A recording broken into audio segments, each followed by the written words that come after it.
Coast Guard State to Mobile, Alabama. This is Coast Guard State to Mobile, Alabama. This is Coast Guard State to Mobile, Alabama.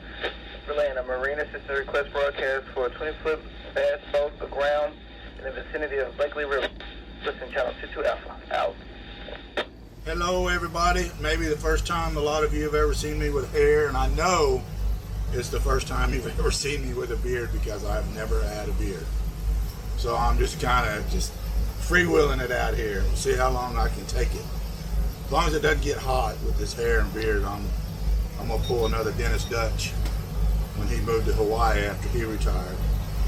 So Shelly and I have come down river 218 miles to Mobile, Alabama. We did this trip earlier in June, but we went back upriver to hide from hurricanes. So we went down here in June for a couple weeks and went back upriver. Had we not done that, we for sure would have had some damage from the hurricanes, if not worse than that. But we think that they are all gone. November 1st is officially the end of hurricane season, and officially when our insurance doesn't mind so much us being down here.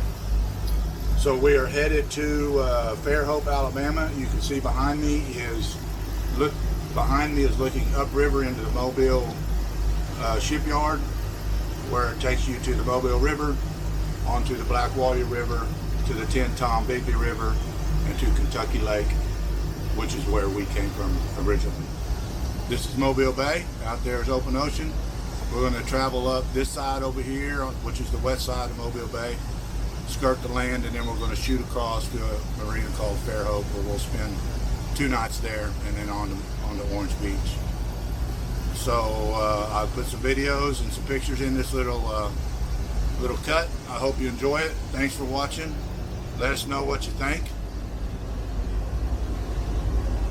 And just so everybody knows, we are safe and we are having a fantastic time, and we haven't even got into clear water.